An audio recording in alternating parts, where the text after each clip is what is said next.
주의 말씀을 따라 찬양하는 여러분, 하나님 주시는 크신 축복이 넘치기를 주의 이름으로 축원합니다. 21장에서 여호사밧이 그 열조와 함께 자매 그 열조와 함께 다윗의 장사되고 그 아들 여호람이 대신하여 왕이 되니라 했습니다. 자, 여호사밧은 이제 나이가 들어 죽었고 그의 아들 여호람이 대신해서 왕이 되었는데 문제는 2절에 보시면 여호사밧의 아들 여호람이 아우 아사랴와 아이 여히엘과 스가랴와 아사랴와 미가엘과 서바다는 다 유다와 여호사밧의 아들이라 했습니다. 여호사밧의 아들이 여럿이 있었는데 그 여호람에게 왕위를 주고 나머지 아들들에게는 성읍을 쪼개서 주고 또 은과 금과 재물들을 나눠줬습니다. 근데 4절에 보면 여호람이 그 부친의 위에 올라 세력을 얻은 후에 그 모든 아우와 이스라엘 방백 중에 몇 사람을 칼로 죽였더라 했습니다. 그러면 이 여호람이 그의 형제들을 죽이고 자기 동생들을 칼로 죽인 거죠. 칼로 죽이고 또 방백들 왜 죽이냐? 방백들은 그의 아버지가 세워놨다. 그러니까 믿음의 사람들이겠죠. 믿음의 사람들을 세워놓으니까 자기가 보기에 마음에 안 드는 거죠. 다 죽여버렸습니다. 왜 그랬을까? 이제 우리가 이해가 잘 안 되는데 5절을 보시면 여호람이 나아갈 때 나이 32세라 예루살렘에서 8년을 치리하니라. 6절에 저가 이스라엘 왕들의 길로 행하여 아합의 집과 같이 하였으니 이는 아합의 딸이 그 아내가 되었습니다. 저가 여호와 보시기에 악을 행하였으나 했습니다. 자, 뭐라고 말씀하시냐면 이스라엘의 왕들의 길로 행하였다. 이 여호람은 유다의 왕인데 왜 이스라엘 왕의 길로 행하느냐? 결국 여호사밧의 이 시죠. 여호사밧이 무슨 일을 하냐면 이스라엘 왕 아합과 연혼하는 겁니다. 이게 아합과 서로 교제를 하고 그 아합과 우리가 친하게 지내자. 왕끼리 같은 민족이 아니냐? 이 나라가 내 나라고 내 나라가 네 나라 아니냐? 우리가 한 민족 아니냐? 그래서 전쟁도 같이 가고 같이 교제하면서 우리가 더 친하자. 이래가지고 어떻게 하냐면 자기 아들을 주고 딸을 데려오고 이렇게 하는 겁니다. 서로 결혼을 시키는 거죠. 그렇게 하다 보니까 그 아합의 집에 딸을 데려와서 자기 며느리를 삼은 거예요. 쉽게 말하면 자기 며느리를 삼은 거죠. 문제는 뭐요? 그 아합의 며느리가 오면서 회개하고 하나님의 말씀으로 다시 돌아와서 집안을 거룩하게 하는 게 아니고 그 딸이 그 아합의 길로 이세벨의 그 우상을 섬기는 하나님께서 음란하고 폐역하다라고 말씀하신 그 음란함을 가지고 와서 이 유다 집안에 여호사밧의 집안에 여호람의 아내가 되어가지고 여호와 보시기에 악을 행하였더라 했습니다. 이 원인을 여기 기록하고 있는 거예요. 아합의 딸이 그의 아내가 되었습니다. 아합의 딸이 아내가 되었다는 말이 무슨 말이냐? 아합이 어떤 일을 했는지 우리가 잘 알고 있는 겁니다. 이스라엘 왕 중에서 제일 악하기도 가장 악하고 그의 아내 특별히 이세벨을 통해서 그 아합에게 바알을 섬기고 우상을 섬기는 그 우상들이 많이 들어온 겁니다. 우리가 그렇게 유명하게 잘 알고 있는 엘리야가 바알의 선지자들과 갈멜산에서 싸운 그 일이 뭐냐? 그 사건이 뭐냐? 그 이세벨이 우상을 섬기고 온 나라 백성들로 이스라엘 백성들로 하나님 떠나고 바알만 섬기도록 만들고 폐역하게 하는 그 일을 하니까 하나님께서 엘리야를 보내셔서 그 일을 하게 하시는 거예요. 그 불러응답하시는 하나님. 그래서 이스라엘을 할 수만 다시 돌이키게 하시는 하나님. 그 역사가 일어나는 그 사건이 나타나게 되는데요. 그 사건의 주인공인 그 이세벨의 딸이 오늘 지금 여기 유다의 집안에 며느리로 들어온 거예요. 이게 누구의 선택이냐? 여호사밧의 선택이에요. 그러니까요, 누가 똑바로 믿음으로 선택해야 되냐? 내가 믿음으로 결정해야 되는 거예요. 이 여호사밧이 잘못 선택하고 자기가 이 불신의 씨앗을, 잘못된 불평과 죄의 씨앗들을, 배신의 씨앗들을 심으니까 그의 아들이 이 죄의 길로 달려가면서 하나님을 배반하고, 하나님 배반하기 어떻게 해요? 자기가 왕이 되었으니까 할 수 있는 것들을 하는 겁니다. 자기 아우들을 다 칼로 쳐 죽이는 겁니다. 같이 믿음으로 자라났던 형제들을 죽이는 겁니다. 그렇잖아요. 그 자기가 왕으로 세워지니까 이 방백들이 말을 안 듣는 거야. 우리는 하나님을 섬기겠습니다 하니까 너 그럼 죽어라. 다 죽여버리는 거야. 그러니까 이 말씀만 보면 이해가 안 되지만 이렇게 그 내용들을 돌아서 보면 그가 왜 이렇게 사람들을 죽였느냐 이해가 되는 거죠. 우리가 하나님의 길로 가면, 예수 그리스도의 길로 가면 그 길은 뭐라고 합니까? 생명의 길이다. 생명의 길이다. 살리는 길이고, 당장 보기에는 혼란이 있고 핍박이 있고 때로는 세상과 분리되는 것 같고 가족들과 다툼이 일어날 수 있지만, 예수 그리스도의 길로, 십자가의 길로 가면 결국 그것이 사는 길이고 이 생명의 길이고, 지금은 어렵고 암흑같이 보이고 답답하고 좁은 길같이 보이지만 우리가 이제 이 생명의 씨앗들을 뿌리는 것이다, 사는 것이다는 거죠. 근데 이 길을 계속 가지 못하는 겁니다. 자기는 생명의 씨앗을 뿌렸다 생각하는데 뒤에 뭐가 납니까? 죽음의 씨앗들이 나는 거야. 죽음의 열매들이 나는 거야. 이 여호사밧의 이 잘못된 선택으로, 그 여호사밧의 때에 하나님께서 긍휼을 베푸시지만 그의 그 결과로 여호람이 이 죄를 범하는 겁니다. 그럼 여호람은 문제가 없느냐? 그 씨를 받아서 그대로 그렇게 사는 거죠. 뿌린 것도 여호사밧이 뿌렸지만 그럼 결정은 누가 하냐? 여호람이 하는 거야. 그러니까 여러분, 우리가 잘 뿌려야 합니다. 우리가 자녀들에게 잘 뿌려야 하고 우리에게 맡겨진 영혼들에게 잘 뿌려야 하는 거예요. 이걸 잘 못해요. 자기에게는 그래도 말씀으로 이렇게 하는 사람들이 있는데 자기 자식이나 자기가 사랑하는 사람한테는 잘 이거 못하는 사람들이 많이 있어요. 공의의 잣대가 없는 거예요. 공의가. 죄가 어디서 들어오냐면요, 공의가 없어지는 데서 들어와요. 사랑이라고 생각하잖아요. 사랑에는 공의가 없으면 사랑의 기준이 없는 거예요. 여러분, 자를 재는데 0이 없으면 어떻게 1, 2, 3, 4가 있겠습니까? 기준을 안 정해 놓는 거예요. 하나님의 공의가 우리 삶의 잣대고 그 하나님의 공의 위에 사랑을 세워가는 거예요. 인생에 사랑으로 가득하다 해도 그게 기준이 없으면 좋은 게 좋고 죄를 지어도 사랑이고 범죄해도 사랑이고, 그걸 책망하지도 않고 아이고 이뻐서 좋아서 내가 어쩌겠노. 그 하나님 앞에서 보면 이게 옳지 않은 줄 뻔히 보이는데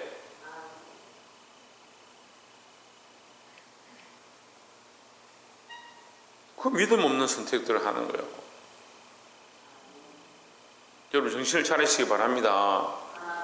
자기 정에 매이고 자기 생각에 매여가지고 나는 이렇게 하고, 절대 아닙니다. 여러분, 하나님의 공의, 하나님 말씀 앞에 서야 하는 거예요.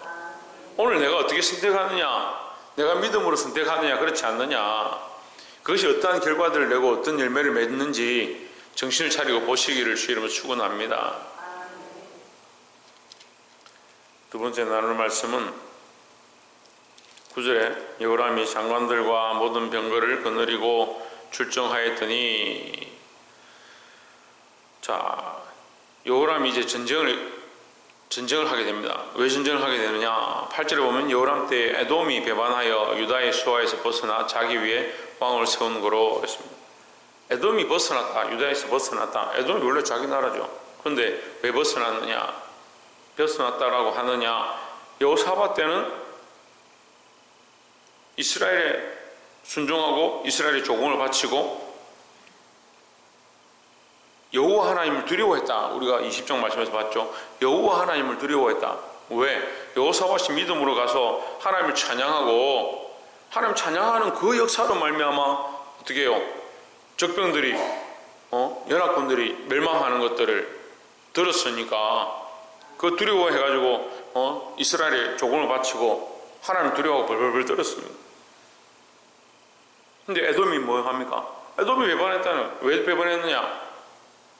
자, 성경에는 그렇게 기록 안 되어 있으니까 우리가 잘 이해를 해야 되는 거예요. 에돔이 왜 배반했습니까?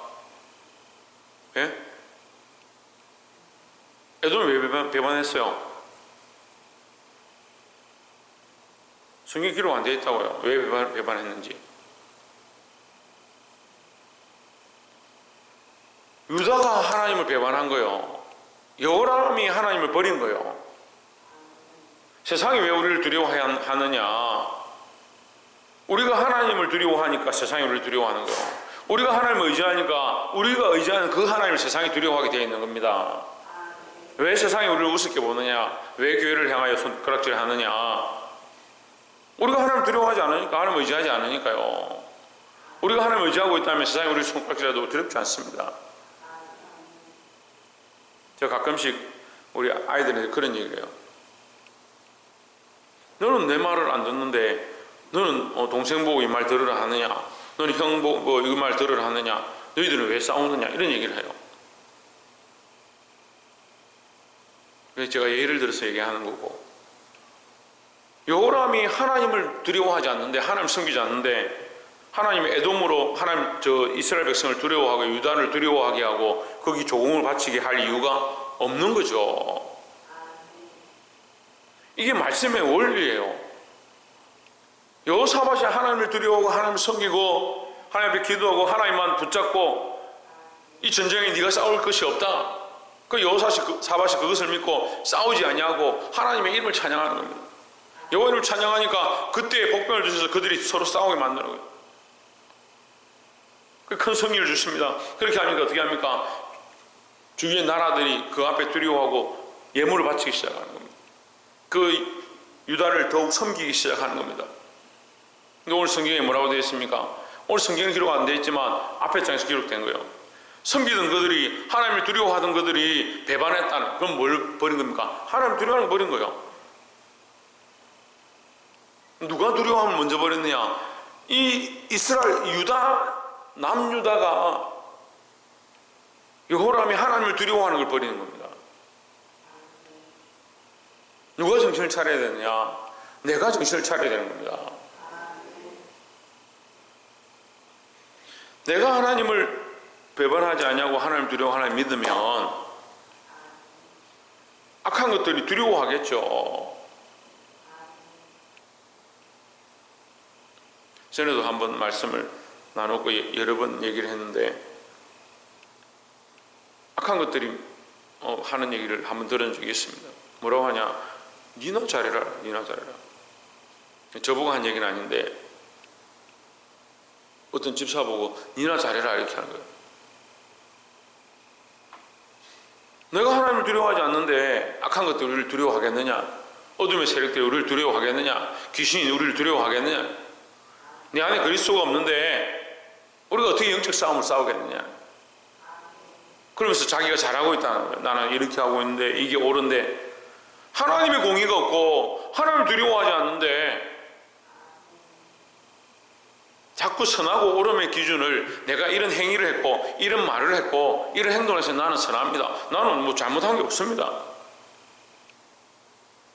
하나님으로 가득하고 그리스도로 가득하고 하나님의 말씀으로 가득하고 하나님의 영광을 세우고 하나님의 공의를 세우는 내가 그 기준에 서 있느냐?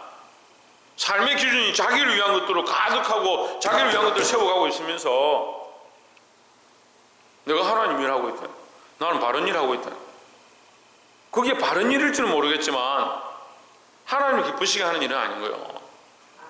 그걸 잘 몰라요.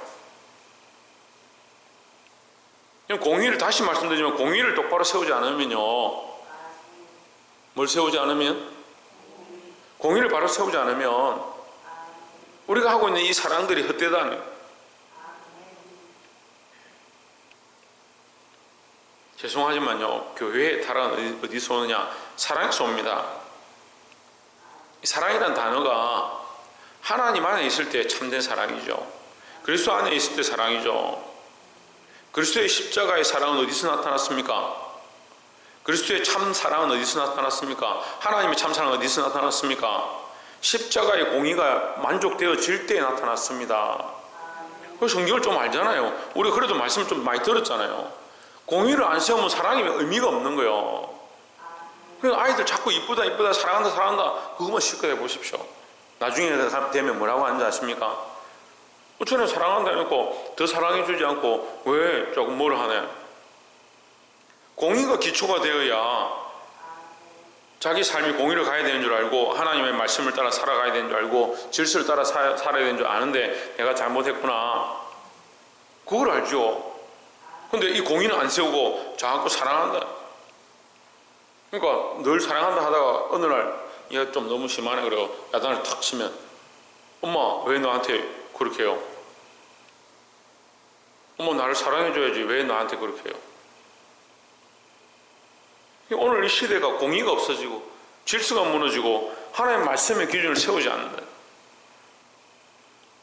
누가 세워야 되느냐?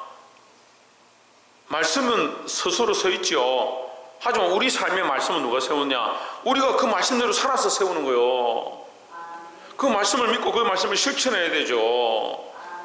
내 안에서 운동하는데 내 안에 역사합니다. 그렇죠. 내 안에 운동하고 내 안에 역사합니다. 그럼 내가 어떻게 합니까? 그것을 시인하고 그것을 실천해야 되는 겁니다. 오늘 여호람이 그걸 배반한 겁니다. 하나님의 말씀을 배반했고 하나님의 약속을 배반했고 자기 아내의 말을 따라서 하나님 배반하니까 에돔이 그를 배반했다. 전쟁도 어떻게 되느냐? 10절에 이와 같이 에돔이 배반하여 유다의 소아에서 벗어났더니 오늘날까지 그리하였으며 그때 림나도 배반하여 여호람이 소아에서 벗어났으니 이는 저가 그 열지의 하나님 여호와를 버렸음이더라 했습니다. 여기 나와있죠. 하나님 버렸다는 거예요. 전쟁에 지고 이기고에 대한 의미가 아니라 그가 하나님을 버렸으므로 그 이스라엘을 두려워하던 유다를 두려워하던 그 나라들이 그를 배반했더라 라고 기록하고 있습니다. 전쟁에 싸워서 이기고 지고의 그 결과가 아니에요. 근데 우리는 자꾸 삶에 어떻게 합니까? 뭐 문제가 있으면 나는 이렇게 했는데요 목사님 왜 나한테 자꾸 이랬다고 합니까?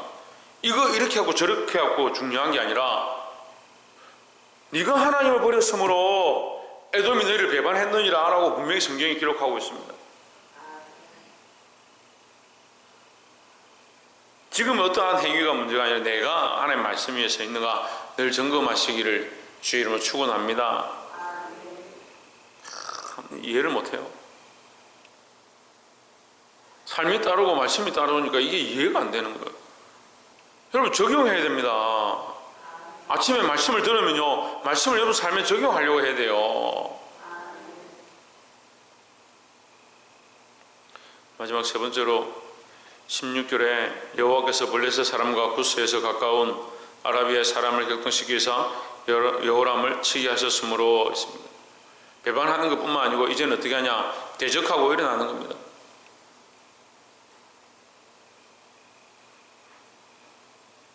17절에 그 무리가 올라와서 유다를 침노하여 왕궁의 모든 재물과 그 아들들과 아내들을 탈취하였으므로 말제 아들 여호아하스 외에는 한 아들도 남지 아니하였더라 했습니다. 자, 16절 17절을 보면 참 하나님 다 버리시고 다 배반하고 심지어는 다른 나라가 쳐들어와서 예루살렘 공격하고 다 빼앗아가고 참 큰일이네. 근데 뭐가 있습니까? 여호아하스를 남겨두셨다. 다 멸망했다는 게 중요한 게 아니라 여호아하스 한 아들을 남겨두셨다. 이게 중요한 거예요. 하나님 남겨두시는 겁니다. 7절에 보십시오. 7절에 여호와께서 다윗의 집을 멸하기를 절기하지 아니하셨음은 이전에 다윗으로 더불어 언약을 세우시고 또 다윗과 그 자손에게 항상 등불을 주겠다고 하셨음이더라 했습니다. 하나님 뭐가 있느냐? 하나님의 긍휼이 있는 거죠. 하나님의 긍휼이 남아있는 겁니다. 우리를 향하신 긍휼이 있습니다. 우리가 빨리 정신을 차리고 돌아가면 되는 거예요. 우리가 이 말씀을 들었을 때 깨닫습니까? 말씀을 듣고 아멘 합니까? 그럼 빨리 돌이키십시오. 제일 먼저 할 수 있는 게 뭐요? 마음을 정돈하는 거요. 그 다음 할 수 있는 게 뭐요? 생각을 바꾸는 거요. 마음을 바꾸고 생각을 고치고 나면 할 수 있는 거요. 그리고 어떻게 합니까? 삶을 바꿔가는 거예요. 삶 자체를 우리가 다 바꿀 수는 없는데 삶에 가서 뭘 하느냐? 이 말씀대로 실천하기 시작해요. 이 말씀을 선포하기 시작하는 거예요. 사랑하는 성도 여러분, 이 새벽제대에 나와서 우리가 말씀을 듣고 이 말씀을 들고 기도하는데 그냥 여기서 그치지 말고 나가서 삶에서 문제가 생기면 그 말씀을 선포하십시오. 하나님 우리와 함께 하신다. 나는 하나님 섬길 것이다. 나와 내 집은 여호와만 섬기겠노라. 그런 선포들을 하고 자녀들을 그 말씀 위에 세우고 그 공의 위에 세우고 그 공의 위에서 사랑으로 덮어주고 하나님 끝까지 긍휼을 베푸시는 것처럼 우리 삶에 하나님의 이 긍휼하심이 오늘 하루도 비춰지며 그 말씀대로 살아서 승리할 수 있는 저와 여러분 삶이 되기를 주의 이름으로 축원합니다. 기도하겠습니다.